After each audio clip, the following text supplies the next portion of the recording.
إن الحمد لله نحمده ونستعينه ونستغفره ونعوذ بالله من شرور أنفسنا ومن سيئات أعمالنا من يهد الله فلا مضل له ومن يضلل فلا هادي له وأشهد أن لا إله إلا الله وحده لا شريك له وأشهد أن محمدًا عبده ورسوله يا أيها الذين آمنوا اتقوا الله حق تقاته ولا تموتن إلا وأنتم مسلمون يا أيها الناس اتقوا ربكم الذي خلقكم من نفس واحدة وخلق منها زوجها وبث منهما رجالا كثيرا ونساء واتقوا الله الذي تساءلون به والأرحام إن الله كان عليكم رقيبا يا أيها الذين آمنوا اتقوا الله وقولوا قولا سديدا يصلح لكم أعمالكم ويغفر لكم ذنوبكم ومن يطع الله ورسوله فقد فاز فوزا عظيما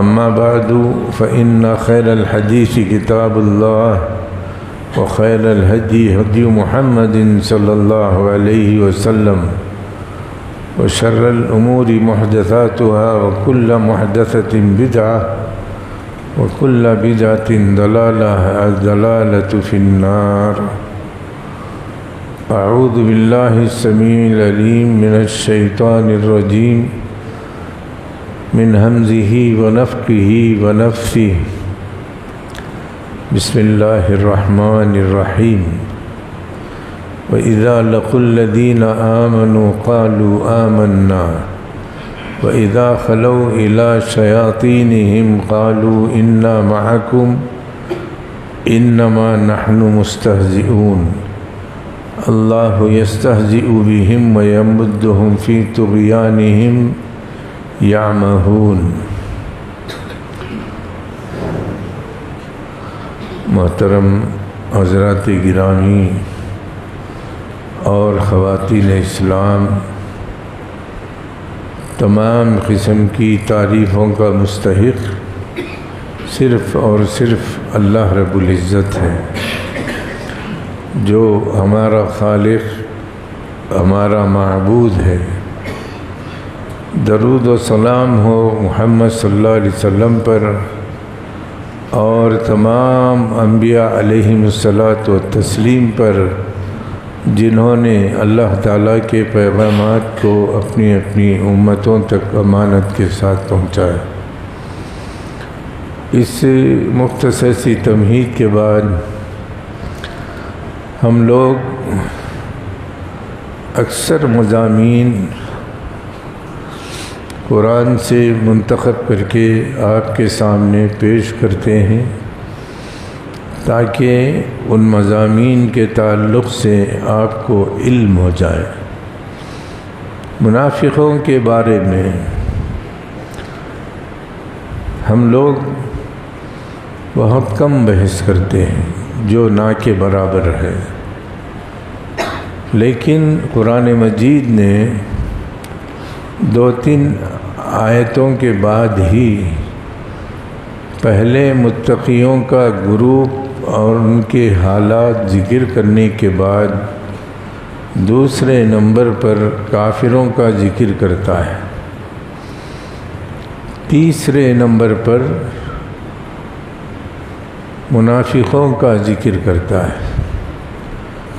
ان کی پہلی ملاقات کے بارے میں اللہ تعالیٰ نے فرمایا، ایمان والوں سے بھی ان کی ملاقات ہوتی ہے، کافروں سے بھی ان کی ملاقات ہوتی ہے۔ دونوں ملاقاتوں کا اللہ تعالیٰ نے ذکر کر دیا۔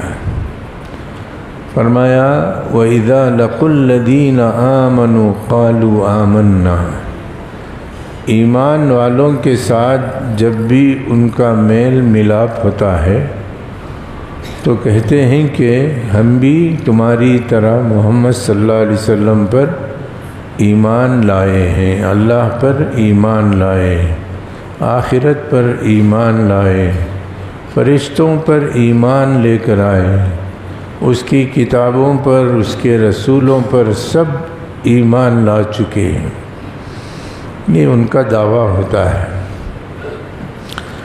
دل کی بات زبان پر، زبان کی بات دل پر، منافق بدلتا رہتا ہے۔ دل میں کچھ ہوتا ہے، زبان سے کچھ ادا کرتا ہے، زبان پر کچھ ہوتا ہے، دل میں اس کا ارادہ کچھ ہوتا ہے۔ یہ دونوں کا علم اللہ تعالیٰ کو ہے، سامنے والے کو نہ ہو مگر اللہ تعالیٰ کو معلوم ہے۔ تو اللہ تعالیٰ نے ان کا جواب دیا،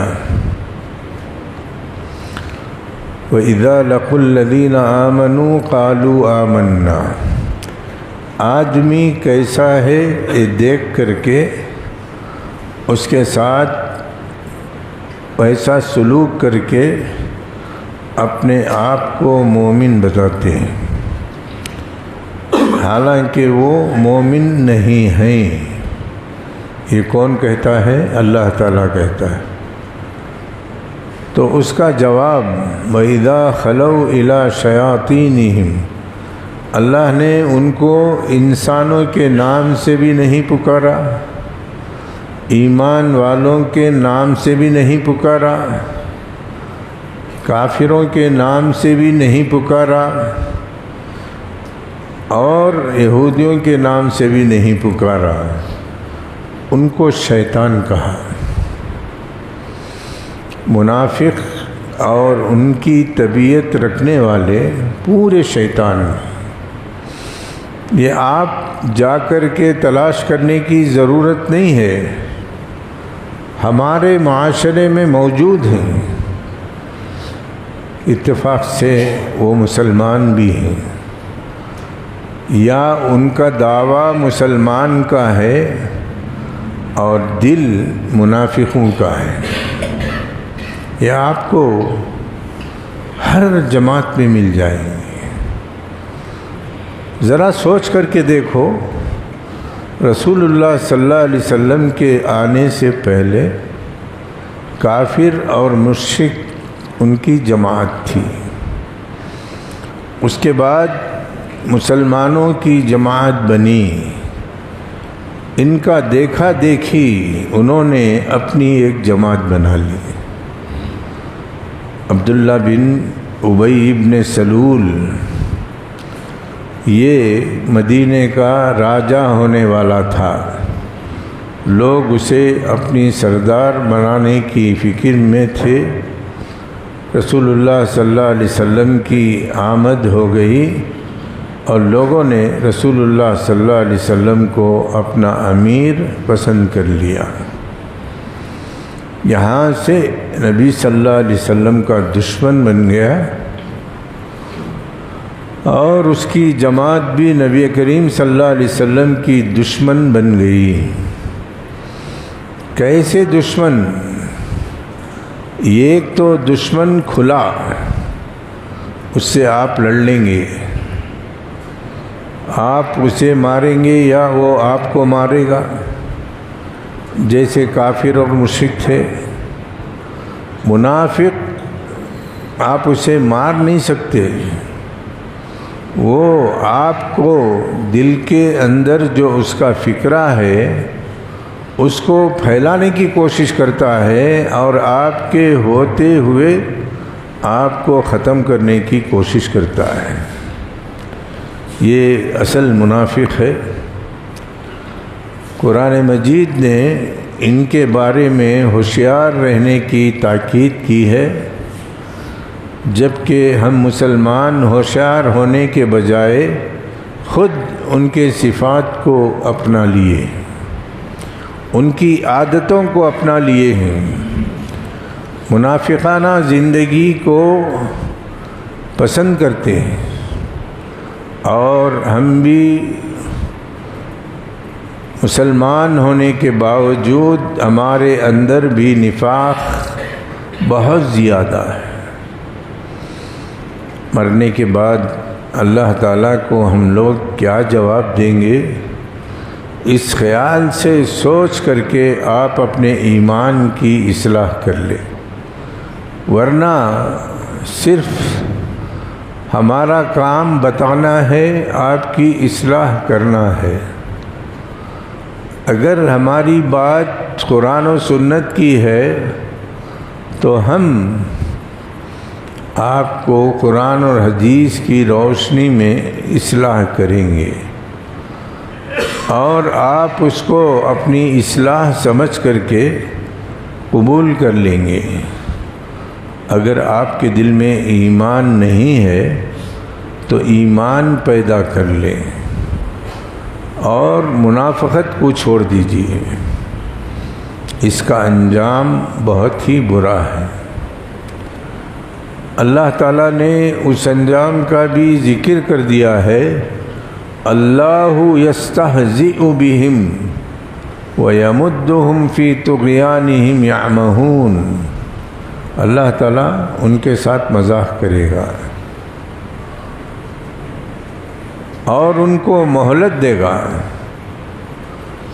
مہلت کے سلسلے میں مفسرین نے لکھا ہے کہ اللہ تعالیٰ کی جو مہلت ہے، حقیقت میں اللہ تعالیٰ صبور ہے، صبور، حلیم ہے، کسی کو جلد پکڑتا نہیں ہے اللہ، وہ اپنے وقت پر ہی پکڑے گا، جس کی وجہ سے ان کو ڈھیل ملتی ہے، وہ ڈھیل کی وجہ سے سرکشی میں اور زیادہ ہو جاتے ہیں۔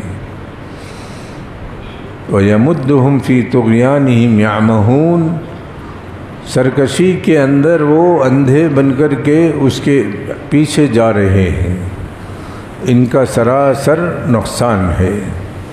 یہ اللہ تعالیٰ نے جواب دے دیا۔ آپ دیکھیں گے اللہ تعالیٰ کی جو مہلت ملتی ہے کسی بھی گنہگار کو ہو، وہ گنہگار خوش ہو جاتا ہے، میں شاید اللہ کا قریبی ہوں، اللہ مجھ سے محبت کرتا ہے، اللہ تعالیٰ مجھے ڈھیل دیتا ہے، اللہ تعالیٰ مجھے پکڑے گا نہیں، اس قسم کے وساوس شیطان ڈالتا ہے، اور ان وسوسوں کی بنیاد پر اس کی زندگی چلتی ہے۔ تو ملاقات ہی سب سے بڑا دھوکہ ہوتا ہے، ملاقات پر ہی ہم تمہارے ساتھ ایمان لائے اور تمہارے ساتھ، جب اپنے شیطانوں سے ملتے ہیں تو کہتے ہیں ارے وہ پاگل ٹولہ ہے، بیوقوف ہے، ہم تو ان کا مذاق کرنے کے لیے ان کو خوش کرتے ہیں۔ دیکھا، بات ادھر ہوئی، کافروں سے بات ہونے پر اپنے نفاق کو ظاہر کر دیا۔ یہ تو ہم مذاق کر رہے تھے، اللہ نے جواب دیا اللہ تمہارے ساتھ مذاق کرے گا۔ جب آپ لوگوں کو معلوم ہوگا کہ اللہ تعالیٰ کی جو ڈھیل ہے اس کے پیچھے سخت پکڑ ہے، اور اس پکڑ کے اندر آپ لوگ جکڑے جائیں گے، پھر آپ کا خلاصہ نہیں ہوگا، کوئی چھٹکارا نہیں ہوگا۔ یہ اللہ تعالیٰ کا وعدہ ہے، اللہ تعالیٰ نے قرآن مجید میں سب جگہ اس کو ذکر کیا ہے۔ پھر اس کے بعد اللہ تعالیٰ منافقوں کے تعلق سے اتنی بات ضرور بتا دی ہے، یہ لوگ نہ تمہارے ساتھ شامل ہیں نہ کافروں کے ساتھ شامل ہیں، لا الہ اولائی ولا الہ اولائی، مذبذبین بین ذالک، ادھر بھی نہیں یہ ٹولہ کافروں کی طرف بھی نہیں، نہ ادھر کے رہے نہ ادھر کے رہے، ایسی ان کی حالت ہو گئی ہے کسی طرف کے بھی وہ نہیں ہیں۔ یہ تیسرا گروپ اتنا خطرناک ہے، اللہ تعالیٰ نے ان کی کھل کر کے اتنی برائیاں کی ہیں جن کو انشاءاللہ بالترتیب کہنے کی کوشش کریں گے، اور جرم کی حیثیت سے اللہ تعالیٰ نے جو ان کی سزا مقرر کی ہے یہ بھی سب سے بڑی سزا ہے۔ یہ لوگ سمجھتے ہوں گے ہماری سزا نہیں ہوگی، ہم بخش دیے جائیں گے، اللہ تعالیٰ فرماتا ہے ہم ان کو بخشیں گے نہیں، ان کی سزا بہت بڑی ہے۔ قرآن مجید میں اللہ تعالیٰ نے فرما دیا ان المنافقین فی الدرک الاسفل من النار، سب سے بڑی سزا، سب سے بری سزا منافقین کو ہوگی، یعنی جہنم میں نیچے سے اوپر تک آگ ہوگی، ان کو سب سے نچلے طبقے میں جلایا جائے گا، یعنی ان کے جلائے جانے کی جگہ سے جہنم کتنی اوپر ہوگی وہ اللہ کو معلوم ہے۔ لیکن ایک حدیث میں رسول اللہ صلی اللہ علیہ وسلم صحابہ کرام کے ساتھ بیٹھے ہوئے تھے، دھڑام سے آواز آئی، پوچھا جانتے ہو یہ کیا ہے؟ نہیں اللہ کے رسول، ہم لوگ نہیں جانتے۔ آج سے 70 سال پہلے، یعنی رسول اللہ صلی اللہ علیہ وسلم پیدا ہونے سے پہلے جہنم کے اندر ایک چٹان گرائی گئی، پہنچتے پہنچتے آج وہ پہنچی ہے جس کی آواز آپ لوگوں کو سنائی دی ہے، یعنی 70 سال جہنم کا 70 سال نیچے ہونا منافقین کا، یہ بہت خطرناک سزا ہے۔ تو اللہ تعالیٰ نے ان کے لیے جو سزا تجویز کی ہے، کفر کا بھی ساتھ دیتے ہیں، مسلمانوں کے ساتھ ساتھ دینے کا وعدہ کر کے دھوکہ دیتے ہیں، جتنے ٹولے اسلام کے نام پر پیدا ہوئے ہیں آج ان کی سب کی عادت یہی ہے۔ کیوں؟ رسول اللہ صلی اللہ علیہ وسلم کی سرداری کو پسند نہیں کرتے، اپنا ایک سردار ہو، قادیانی اس کا ایک سردار ہے، حنفی اس کا ایک سردار ہے، مالکی اس کا ایک سردار ہے، جتنے فرقے ہیں منافقانہ فرقے جتنے بھی ہیں سب کے ایک ایک سردار ہیں، پہلے اپنے سردار کی بات مانتے ہیں، بعد میں رسول کی بات پر غور کرتے ہیں۔ ایسا ہے یا نہیں؟ ایسا ہی ہے۔ حنفی رہا، ہمارے فقہ حنفی میں کیا ہے وہ دیکھے گا، ارے بھائی تیری فقہ، نبی کریم صلی اللہ علیہ وسلم نے کیا کہا ہے اور اس پر چلنا تیرا فرض ہے یا نہیں؟ فرقے کے بڑے کو دیکھتا ہے، مودودی نے کیا کہا، فلاں نے کیا کہا، فلاں نے کیا کہا، یہ رسول کی اطاعت ہے، تمہارے سرداروں کی اطاعت ہے۔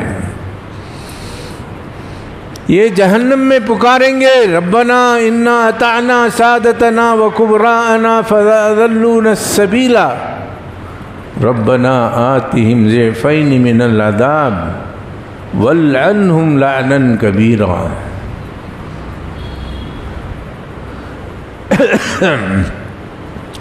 اے ہمارے پروردگار، ہم نے اپنے سرداروں کی اطاعت کی، سرداروں کی اطاعت کی، وکبراءنا اپنے بزرگوں کی اطاعت کی، کیا ملا؟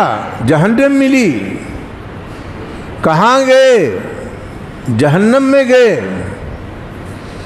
تو پچھتاتے ہوئے کہیں گے یا لیتنا اطعنا اللہ و اطعنا الرسول، اے کاش ہم اللہ اور اس کے رسول کی اطاعت کرتے، اللہ اس کے رسول کی اطاعت کرتے تو ہمارا یہ انجام نہیں ہوتا تھا۔ تو پچھتاتے رہیں گے جہنم کے اندر، اپنے پیروں کو پکارتے رہیں گے، اپنے بڑوں کو پکارتے رہیں گے اور ان سے کہتے رہیں گے اے اللہ ہمارے سے ایسی غلطی ہوئی کہ ہم نے جس کو بڑا بنایا اس نے ہم کو قرآن سے بھی غافل کر دیا، حدیث سے بھی غافل کر دیا، اور ہم ان کی باتوں کو اسلام سمجھ کر کے عمل کرتے۔ تو اس کے بعد ان کا فیصلہ، اللہ کی عدالت میں جہنمیوں کا فیصلہ کیا ہوگا؟ ربنا آتہم ضعفین من العذاب، اللہ ہم کو ایک سزا دے رہا ہے، ان کو ڈبل سزا دے۔ یہ دوسرا آدمی کہے گا۔ تیسرا آدمی کہے گا ٹربل سزا دے۔ جتنے اس کے فالوور ہیں سب اللہ سے کہیں گے میری سزا اسے دے، میری سزا اسے دے، سب سے بڑھ کر کے اسے سزا دے جس نے ہم کو تیری راہ سے ہٹا دیا۔ اس کی پیری مریدی کی محبت میں ہم نے تیری محبت کو قربان کر دیا، تیرے رسول کی محبت کو قربان کر دیا، اور بہروپیے کو، پیوٹ کو، گنجڑ کو کیسے بھی رہا پیر اسے پاؤں پڑتے تھے، ہاتھ چومتے تھے، اس کی بات پر ہاں کہتے تھے۔ یہاں کیا نکلا؟ اس کی ساری باتیں غلط نکلی اور ہم یہاں پہنچ گئے۔ وَلْعَنْهُمْ لَعْنًا كَبِيرًا، اتنی لعنتیں بھیج، اتنی لعنتیں بھیج جس کی کوئی حد نہ ہو، اتنی لعنتیں ان کو بھیج۔ یہ امت کو گمراہ کرنے کے لیے، اپنی سرداری کے پیچھے بلانے کے لیے قرآن چھوڑ کر کے، حدیث چھوڑ کر کے، بے وقوف قرآن اور حدیث سے بڑھ کر جماعت کا درجہ دیتے تھے۔ یہ جماعت کچھ کر سکتی ہے؟ تم کو جہنم سے بچا سکتی ہے؟ کہاں ہے؟ جماعت کی اطاعت کرنا، اللہ کی اطاعت کرنا کہاں ہے؟ اللہ کے رسول صلی اللہ علیہ وسلم نے کھلا فرما دیا لا طاعت لمخلوق فی معصیت الخالق، اللہ کی نافرمانی میں کسی بھی بڑا مت بناؤ اور بڑے کی اطاعت مت کرو۔ یہ لوگ جماعت کے پیچھے جھوٹے نعرے لگاتے ہیں۔ ارے جماعت کا ذمہ دار ڈھول پیٹنے والا ہے، پہلے اپنے گھر کی اصلاح کرے، پہلے اپنے گھر کی اصلاح کرے، اپنے دوستوں کی اصلاح کرے، پھر اس کے بعد جماعت کا نام لے۔ ان کو میں بچپن سے جانتا ہوں، یہاں ہماری تربیت میں بڑے ہوئے، عہدے کی خواہش سے وہ لوگ جا کر کے عہدے دار بن گئے، اسلام کو بھی گول کر دیا، اسلامیت کو بھی گول کر دیا۔ یہ ایمان ہے؟ کار خیر میں رکاوٹ ڈالنے والا ابو جہل ہے، عتبہ ہے، شیبہ ہے، اس کی شکل دیکھنا ہے تو ہمارے ناظم کو دیکھو، ہمارے ناظم کو دیکھو۔ کوئی مسجد بنائے تو برا کام کرتا ہے، کوئی نکاح پڑھائے تو کیا برا کام کر رہا ہے؟ سب کو رکاوٹ ڈالتا ہے، خود کو تو پڑھانا آتا نہیں، نہ ایک نماز پڑھا سکتا ہے، نہ ایک تقریر کر سکتا ہے، نہ کچھ لوگوں کو معافی ضمیر ادا کر سکتا ہے، کچھ نہیں۔ عہدہ اس لیے لیا جمعیت کا پیسہ میرے پاس رہے۔ میں آپ کو کھلم کھلا جماعت کے اندر بتا رہا ہوں، تم میں سے ہر ایک ذمہ دار ہے اور اللہ کے پاس پکڑا جائے گا۔ ٹانی روڈ میں آج سے 4-5 سال پہلے یتیم خانہ کھولنے کے نام پر لاکھوں کروڑوں روپے چندہ کیا انہوں نے۔ کہاں ہے یتیم خانہ؟ جاؤ اس کے گھر میں دیکھو یتیم خانہ۔ مختار متوفا 1 کروڑ روپے سٹی میں مسجد بننے کے لیے جمع کیا، بیچارہ ناکام ہو گیا تو 1 کروڑ روپے لا کر کے اس کے حوالے کیا۔ کیا کیا یہ؟ یلہنکا میں ہماری مسجد بن رہی تھی، وہ مسجد کی مدد میں رکاوٹ ڈالنے کے لیے نعرہ لگایا، ہم بھی یلہنکا میں مسجد بنا رہے ہیں۔ کہاں بنایا؟ اب KR پورم میں مسجد ہماری بنائی جا رہی ہے، اسے رکاوٹ ڈالنے کے لیے وہاں سے 4 کلومیٹر پر KR پورم کا نام لے کر کے ہم مسجد تعمیر کر رہے ہیں، لاکھوں روپیہ وصول کر رہا ہے۔ اس کے لیے بڑا بنا؟ ہاں؟ کبھی کسی کی اصلاح کیا؟ نہیں، اپنی اصلاح کیا؟ نہیں۔ اتنا غلط ذہن والا میں نے کسی کو نہیں دیکھا۔ ہم نہیں کر سکتے کوئی کام، کوئی کر رہا ہے تو اہلاً و سہلاً، اس کے لوگ توصیہ لاتے ہیں پھاڑ کر پھینکنا۔ کتنی دیر میرے لیے؟ کتنی دیر میرے لیے؟ چند سیکنڈ۔ میں کہتا ہوں کسی رکاوٹ کرے بغیر تم اپنا چندہ وصول کر کے جاؤ، یہ ہمارا ہے۔ جمعیت بگڑتی کس سے ہے؟ اس کے سربراہ سے۔ بنتی کس سے ہے؟ اس کے سردار سے۔ دونوں حیثیتیں نااہلوں کو دے دی جائیں، یہ نااہل کیا کرتے ہیں؟ ایک مالدار ہیں، ان کا نام نہیں لینا چاہتا، ہماری جمعیت کے لوگ مسجد کے چندے کے لیے گئے، اس نے وعدہ کیا، اتفاق سے وہیں پر تھا، وہ باہر چلا گیا، دریچے میں سے نظر آ رہا ہے، مت دو مت دو مت دو۔ اس کے باپ کا سے ہم لوگ اس کی اماں کا مال مانگ رہے، ارے اللہ کے گھر کے لیے مانگ رہے ہیں، تو اس میں رکاوٹ ڈالتا ہے ابو جہل۔ میں نے ابو جہل سے بدتر اسے سمجھا ہے۔ ذرا تحقیق کرو، امیر کیسا ہونا چاہیے، اسے دیکھتے ہی اللہ یاد آنا چاہیے، اسے دیکھتے ہی اس کی شرافت۔ ارے کتنے سفرا میرے سامنے گالی بک کر کے گئے ہیں، یہ نااہل ہم کو توصیہ بھی دیتا نہیں، ستاتا رہتا ہے، ہم لوگ جا رہے ہیں۔ میں بولا یہاں کر لو بھی چندہ، ہم تو رکتے نہیں۔ اب سوچو 1000 کلومیٹر 2000 کلومیٹر سے جو آدمی اللہ کے دین کی خدمت چندے سے کرنے کی آتا ہے، اس کو واپس بھیجتا ہے، تجھے شرم نہیں آتی؟ ہاں؟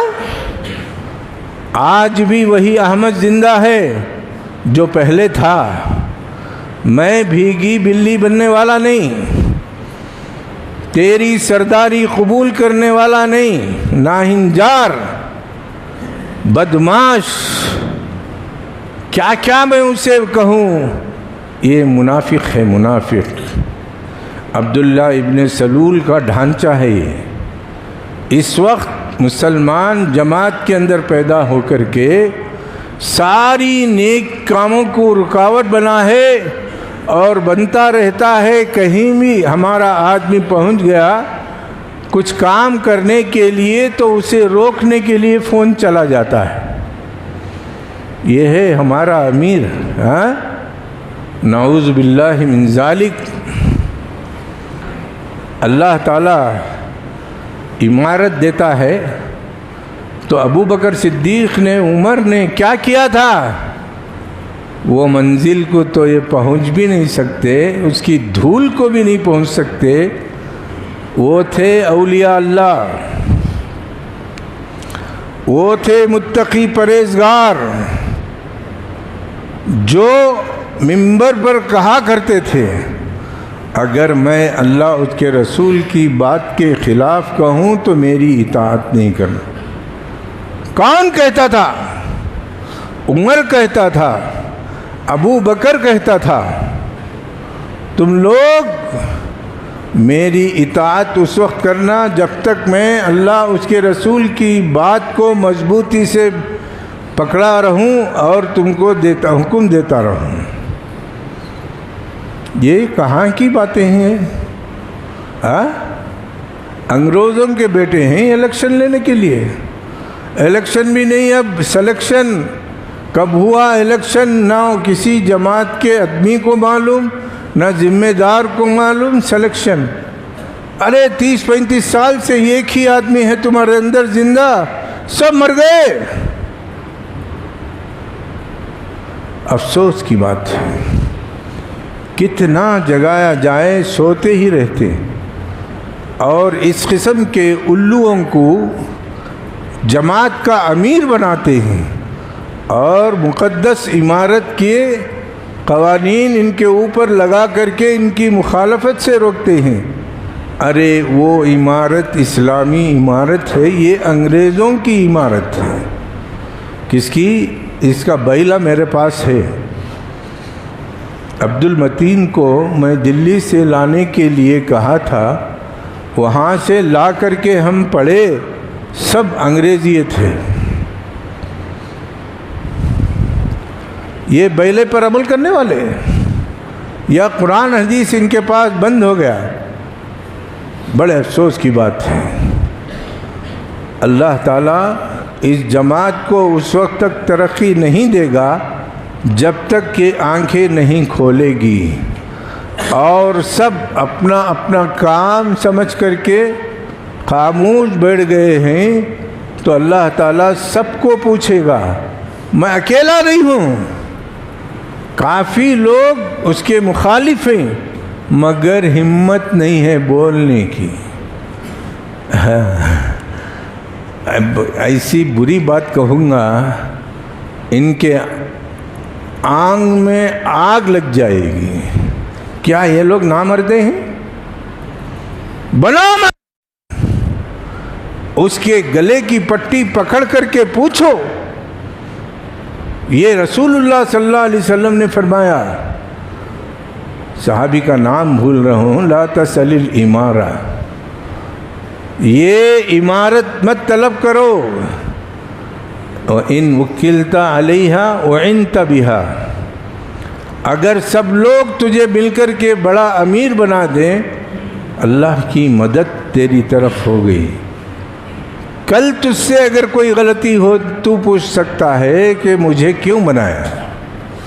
اگر تو بن گیا تو ہم پوچھ سکتے ہیں تیرے اندر اہلیت نہیں تھی تو کیوں بنا. یہ ہے حدیث کا مفہوم. تو اس طریقے سے جمعیتیں گمراہ ہو رہی ہیں، ان کے بڑے گمراہ کن ہیں، گمراہ ہونے والے ہیں، گمراہ کرنے والے ہیں. کیا خدمت کیا آج تک جمعیت کی؟ ذرا بتاؤ. کوئی نیا کام کیا؟ بدعتی جلسے کیا، وہاں 10 سال 20 عالم 25 عالم، یہ جلسے سنت ہیں؟ خبردار، یہ بدعت ہے، یہ ہندوؤں کی سنت ہے. اٹھا کر جاؤ تاریخ ادب عربی کے اندر، کافروں کے 3 بازار ہوتے تھے، سوق عکاظ، سوق مجنہ، سوق جل مجاز. وہاں پر یہ سب جمع ہو کر کے تقریری مقابلہ کرتے تھے. اسلام آیا تو اسے ختم کر دیا. صرف نبی کریم صلی اللہ علیہ وسلم جمعے کی تقریر کرتے تھے اور ضرورت پر بھی آپ اکیلی تقریر کرتے ہیں۔ یہ 10-20 مولوی کا کہیں بھی ذکر نہیں ہے، یہ بدعت ہے۔ اللہ تعالیٰ سمجھنے والوں کو بدعت سے توبہ کرنے کی توفیق عطا فرمائے اور سنت کے مطابق سننے کی توفیق عطا فرمائے۔ یہ چندوں میں لاکھوں روپے خرد برد ہو جاتے ہیں۔ آپ کو معلوم ہے وہ علی مہدی کی جو بستی ہے وہاں پر جو چندہ ہوا اس کے خلاف پمفلٹ بٹا لاکھوں کروڑوں روپے خرد برد کیے گئے، اس لیے جلسے کرتے ہیں۔ اللہ تعالیٰ ان بدعتی جلسوں کی ممانعت پر لوگ لگا دے اور ہم سب کو نیک توفیق عطا فرمائے اور اسلام کو صحیح سمجھنے کی اور اسے پھیلانے کی اللہ تعالی ہم کو سعادت عطا فرمائے۔ وأقول قولی هذا واستغفر اللہ لی ولکم ولسائر المسلمین انہ هو الغفور الرحیم ورب الحمید۔